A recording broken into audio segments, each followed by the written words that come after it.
Without question, Halo 2 and Metal Gear Solid 2 are my two favourite video games of all time. They both released around the same time in the early 2000s, were two of the games that I played most growing up, and nowadays are widely regarded by fans as not just the peaks of their respective franchises, but bona fide masterpieces in their own right. Now, you might see where I'm going with this one. Over the years, as I replayed them both over and over and over again, I started to notice quite a few similarities between the two, and I have a feeling that the traits they share may in fact be why I love them both so damn much. And so today we're going to take a look at both Halo 2 and Metal Gear Solid 2's stories and also their reception, and see just how similar these two absolute works of art really are.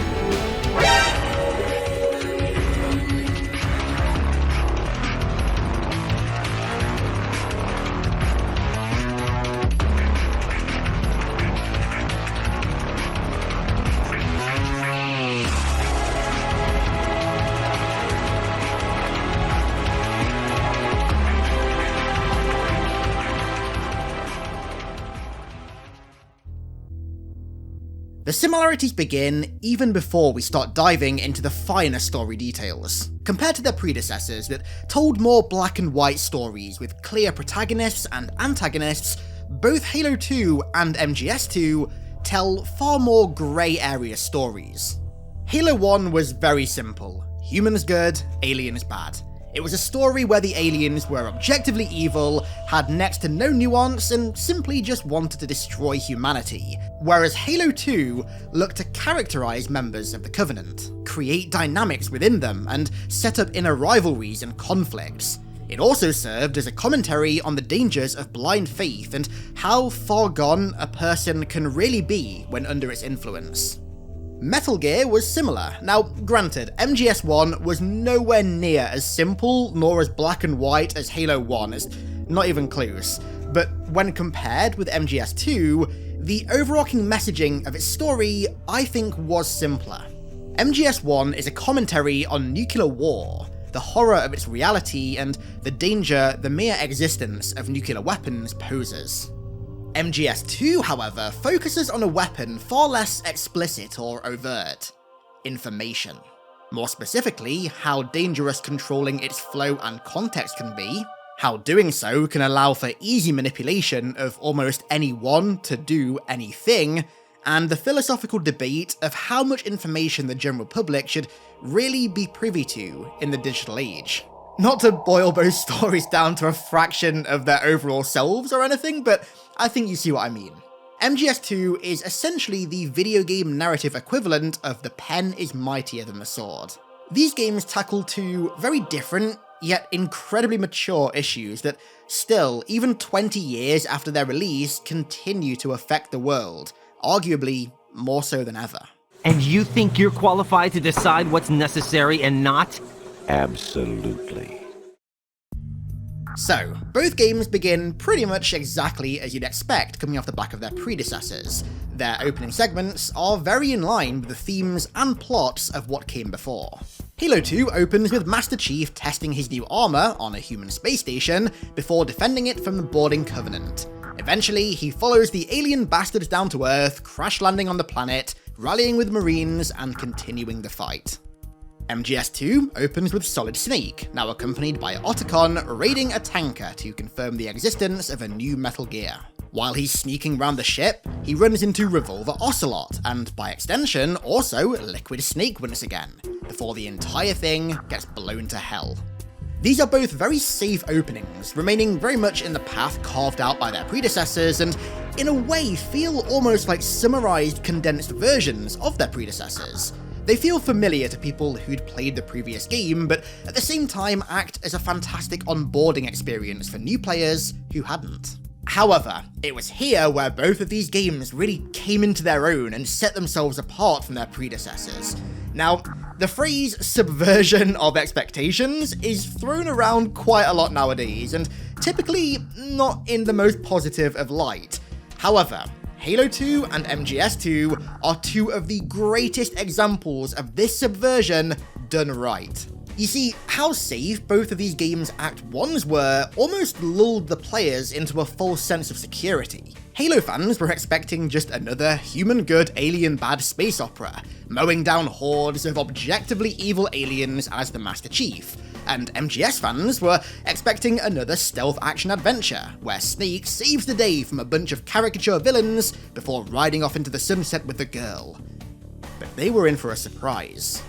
The introduction of the Arbiter and Raiden as playable characters comes entirely out of left field. At no point during either game's marketing were the characters even so much as mentioned, let alone said to be playable protagonists, and there was very little build-up even in-game to either's first gameplay segment. Prior to the Arbiter's first playable level, aptly titled The Arbiter, Bungie had laced a few cutscenes from the Covenant's perspective in with the typical UNSC ones, but they had never led to anything new. They just seemed like some extra narrative flavour.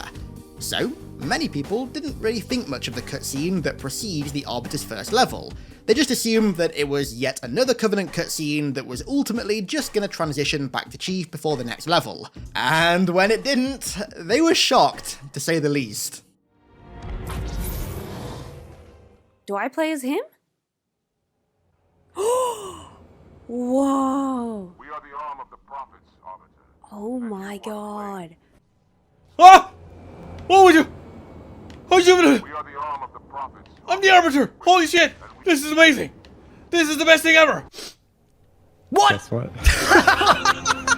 Silent and swift, as we shall proudly So we are the Lizard Man. We are the Arbiter. Now, MGS2 does its shock introduction of Raiden rather differently to how Halo 2 does its shock introduction of the Arbiter. The tanker section ends with Snake presumed dead. Now, granted, I don't think anyone really thought he was, but regardless, the player isn't given a moment to breathe or to process what just happened. Instead, they are instantly thrust 2 years into the future, into the story of a totally new character in a totally new location that is, granted, constructed in the aftermath of the previous section. The expectations that everyone had going into both of these games were successfully subverted and absolutely flipped on their head, and funnily enough, as a consequence, both games received their fair share of hate for doing so. Halo fans hated that they didn't spend the entire game playing as the Chief blasting through Covenant, and MGS fans hated that they didn't spend the entire game sneaking around with Snake's dummy thick ass alerting the guards. Raiden and Arbiter were not liked at all, which is ironic considering nowadays both are lauded as fan-favourite characters from their respective franchises. And would it surprise you if I were to say that they're both my favourite characters from their respective games? No? No, well, I don't think so. And to only further add to this narrative whiplash, not only were both of these new protagonists entirely new characters, but they also both belong to the enemy faction from the previous game. The Arbiter is a Covenant elite, the commander of the Covenant forces that you fought and beat on Alpha Halo in Halo 1, and Raiden was, at least supposedly, a member of Foxhound, the rogue Black Ops unit that you took down on Shadow Moses in MGS1. By having their primary protagonists exist within the enemy faction from the previous game, the stories immediately ventured into that grey area. Very rarely are protagonists in any story the bad guys, so if your protagonist was now a member of the bad guys, then that must mean that the bad guys are far deeper than just the bad guys. This set a great precedent for the story arcs that Raiden and Arbiter were about to undergo, and took both Halo 2 and MGS2's stories in directions that nobody ever saw coming. You want to control human thought? Human behavior? Of course. Anything can be quantified nowadays. However, quite early on, both Arbiter and Raiden start to suspect that all is not quite as it seems within their factions. The various characters that they interact with, both friend and foe, start sowing the seeds of doubt in their mind about their leaders, their missions, and their organizations. Certain strange interactions and lines of dialogue suggest that they're being lied to, or having information purposefully hidden from them, and that they're simply pawns in someone else's game. But very conveniently, right as they're about to learn the truth, they find themselves interrupted by their superiors. The topic changed, and the line of conversation that would have revealed the truth dropped. And they're forced to continue on with their missions like drones, stripped entirely of their free will or right to think. The heretic leader orders Guilty Spark to tell the Arbiter how the Great Journey is a lie, and how the prophets would use Halo to sacrifice them all for nothing. But despite the fact that the Arbiter is actually open to hearing what Spark has to say, the heretic leader opens fire, believing the elite to be too far gone. And then, when he'd killed the heretic leader and told Spark that he had to because he imperiled the Great Journey, Spark notes his confusion about the term Great Journey, unsure as to why the Covenant call it that. But before he can elaborate any further, he's seized by Tartarus, who swoops in and steals the Arbiter's prize, ordering him back to the Phantom. When Snake first meets Raiden in the disguise of Iroquois Pliskin, he reveals the presence of the rogue terror group Dead Cell on the planet, and questions why Raiden was never briefed on them, given their importance.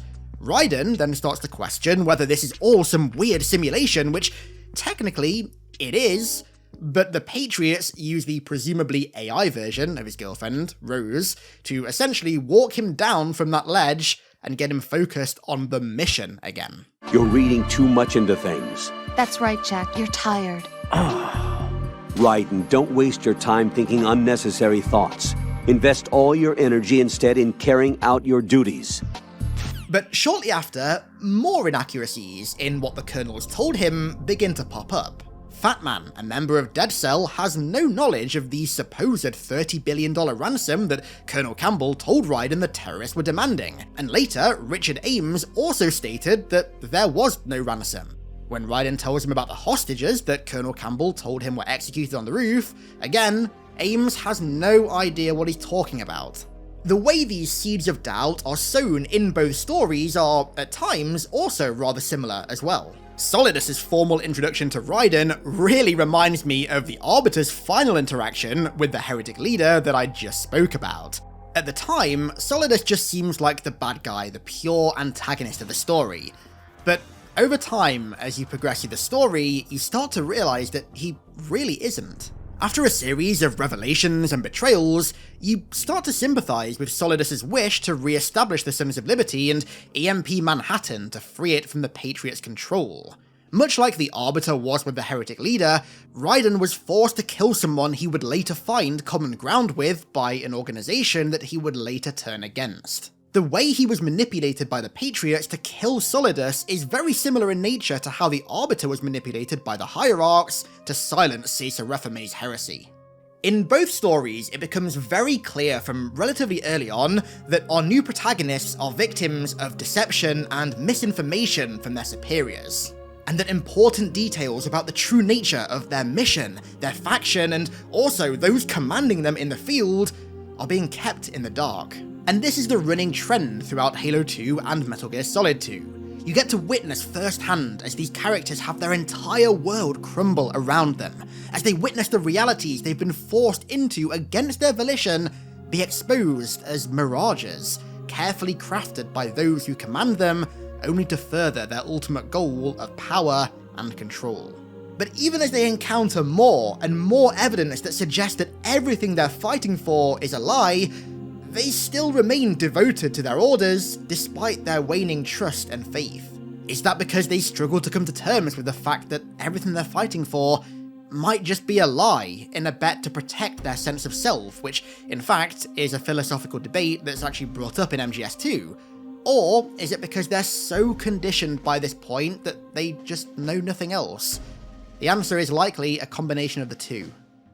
However, both games make a very conscious effort to loop their new and rather unfamiliar aspects back in with the familiar. Early on in MGS2, Raiden links up with Snake, and the two, along with Otacon, work as a very close-knit unit for the rest of the game to stop Dead Cell, Arsenal Gear, and later, the Patriots. So even though you aren't playing as Snake, he's still present and absolutely relevant throughout the entire story. Halo 2 does it a little bit differently. Chief and Arbiter's cooperation comes much later on in the story and is one of mutually assured survival, spurred on by the Gravemind who has them both search for Delta Halo's index to ensure the Prophets can't use it to fire the Halo and kill them all. But then of course, in addition to this as well, Halo 2 also had all of the Chief levels and the entire Chief half of the narrative running parallel to Arbiters as well, so Chief always felt present in the story and the game. Having the new loop so perfectly back to the old and synergize with it is what I think helped make those new and unfamiliar elements feel at home in their respective franchises. It's kind of hard to describe exactly what I mean by this, but it's kind of like the argument that I made in my Elden Ring video about the reuse of assets, how that degree of familiarity helps you to kind of associate with the new and unexpected more than if it weren't there. At least it does for me.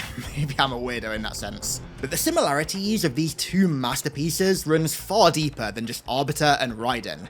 Yeah, they may be the most glaring comparisons between the two, but the exploration of opposing organizations and factions shares quite a few similarities as well. Halo 2 has a very heavy emphasis on making the Covenant itself far deeper than just the surface level bad guys that Halo 1 made them out to be. The introduction of the Prophets, Truth, Mercy, and Regret, Tartarus, the Chieftain of the Brutes, Halfjaw, the Covenant Spec Ops Commander, and of course the Arbiter served to flesh the Covenant out, an effort that was only enhanced by having half the game played as a character within that faction.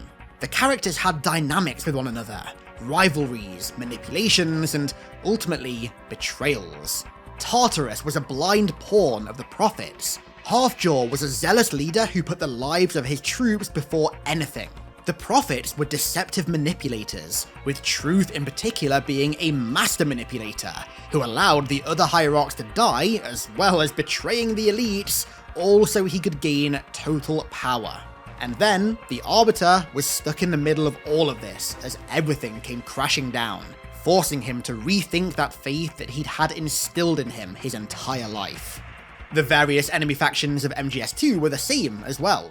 Dead Cell's Fat Man was secretly recruited by the Patriots, and was doing things behind Solidus's back. Ocelot manipulated Fortune in the wake of her father's death to force her to come to the planet to seek vengeance against Solid Snake for his supposed murder of her father, something that was in fact Ocelot's doing, and then in the end, everyone was played by Ocelot. Despite it seeming as though he was working with Solidus, he was actually an agent of the Patriots, who helped to orchestrate the entire plant event as a recreation of the Shadow Moses incident from MGS1 to help test the Patriots' S3 plan, the Selection for Societal Sanity. You know, Ocelot in MGS2 really reminds me of the Prophet of Truth. The way he pulls on so many strings simultaneously, orchestrating such grand events to further his own goals is, frankly, masterful. And further, Solidus and Dead Cell kind of resemble the other Covenant characters as well, all victims of their respective master manipulator who fought and died for lies they were led to dedicate their lives to. Although I think this point applies more to Halo than Metal Gear, the way that both of these games managed to flesh out and characterize the enemy gave them considerably more depth and made them far more interesting components of the overall story than their predecessors. Ultimately, however, how Arbiter and Raiden's stories both come to a head are easily my favourite similarity between these two games.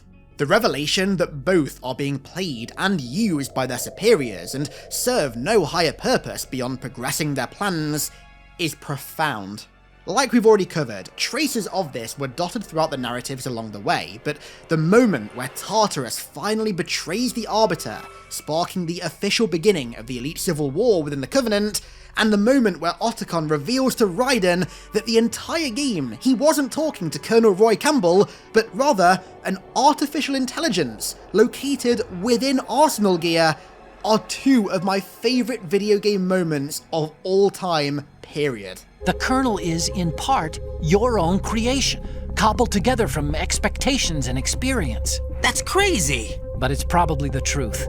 All along, Raiden was being used as a stand-in for Snake so the Patriots could test their plan for the selection of societal sanity, which they would use to control the flow and context of information in the digital age. And the Arbiter was used as a suicide warrior to do the Prophet's bidding, moving them ever closer to the Great Journey until Truth was confident enough that his species could be disposed of in favor of the more controllable brutes, who would not question his orders like the elites did. Arbiter and Raiden were nothing more than expendable pawns in their leaders' games. They had no free will, no true sense of self, and so the revelation that they were being deceived and used just hits even harder because of what both had dedicated to their respective causes, and it affects the player as well because they just spent a considerable amount of time playing these games to help further those very causes. Where these two paths fork, however, is where these two characters go following their betrayals. The Arbiter and the Elites forsake the Covenant, join forces with humanity, and successfully halt their former faction's plans on Delta Halo, whereas Raiden is forced to continue down the same path that the Patriot AI was sending him down. Our beloved monsters, enjoy yourselves. In the end, he's forced to obey the AI's orders and kill Solidus, despite him being as opposed to the Patriots as Raiden had come to be. That's not to say though that what Solidus was going to do was exactly good, because it really wasn't. I mean, at the end of the day, the guy was literally going to fire a nuke and detonate it above Manhattan to EMP the entire city and allow the Sons of Liberty to not only reform, but use the EMP'd city as a foothold against the Patriots. His opposition to the Patriots and their very questionable morals was definitely good, but the way he was going to go about that plan wasn't the best way. And when it comes to concluding their stories, the conclusions to both Raiden and Arbiter's story arcs really suit their respective games' places as the second act of a trilogy. They both provide satisfying endpoints for their story arcs that simultaneously don't fully conclude them, and also tie in with both games' cliffhanger endings really well. The Arbiter finally gains a sense of autonomy, breaking free of the Covenant and allying his elites with humanity. However, the Prophet of Truth is still very much alive and kicking, taking the entire Covenant to the Ark to fire the Halo Array and finally begin the Great Journey. Raiden finally gains a sense of self and meets Rose in the flesh again, nullifying any fears that he had that everything he'd lived for had been a lie. But at the same time, Ocelot managed to escape with a Metal Gear Ray and was headed to the Patriots, of whom weren't fully defeated, not even close. Although their story arcs weren't by any means over, their conclusions were still really satisfying, and many of the major plot threads they'd created were tied up. However, some were left loose and open, so the characters still retained relevance in future games. Witnessing both of these characters break their conditioning and prepare to start anew, creating their own legacy, one no longer dictated by those who once controlled them, feels like such a fulfilling conclusion after everything that you've experienced while playing as them, and it acts as a fantastic conclusion to these incredibly iconic characters' first ever stories.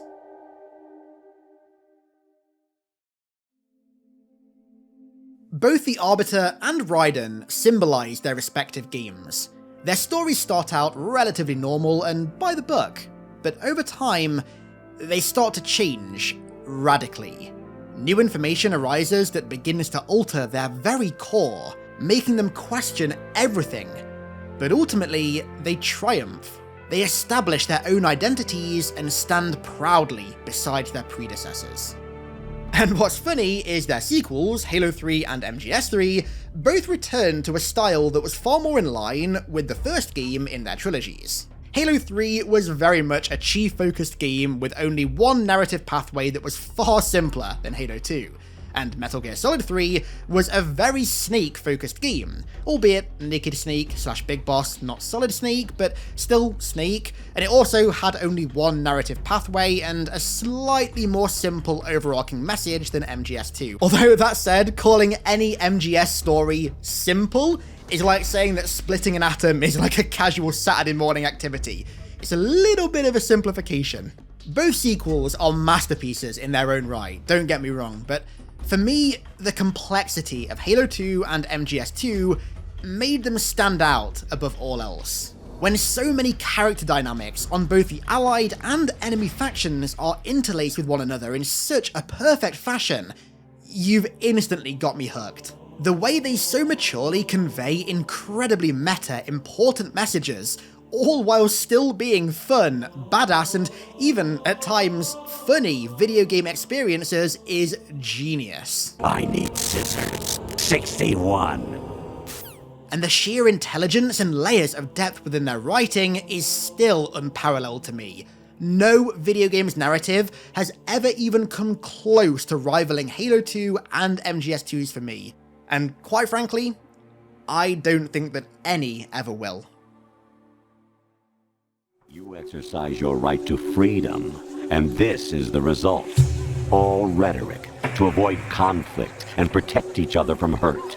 The untested truths, spun by different interests, continue to churn and accumulate in the sandbox of political correctness and value systems. Everyone withdraws into their own small gated community, afraid of a larger forum. They stay inside their little ponds, leaking whatever truth suits them into the growing cesspool of society at large. The different cardinal truths neither clash nor mesh. No one is invalidated, but nobody is right. Not even natural selection can take place here. The world is being engulfed in truth. And this is the way the world ends. Not with a bang, but a whimper. And so, that's it. My comparison between what I believe to be the two greatest video game stories ever told. Halo 2 and MGS2. Two games that coincidentally, or depending on how you look at it, uncoincidentally, actually share quite a lot in common. So, I really hope you guys enjoyed this video. Thank you so much for watching, especially if you stuck around this long in the video, and you know what? For doing so, here's a nice little surprise. My next branch out video is officially going to be why Metal Gear Rising deserves to be iconic. Now, I think it goes without saying, but that should be quite an iconic video. That game is deserving of no less, so if that video excites you and you want to see more like this, then make sure you hit the sub button and stick around on the channel for more. And so, with that said, let's round the third entry in the branch out effort out here. I want to give a massive thank you to all of my amazing patrons for the continued support over there as per usual, and thank you all so much for watching. I really, really appreciate it, and I'll catch you all in the next one.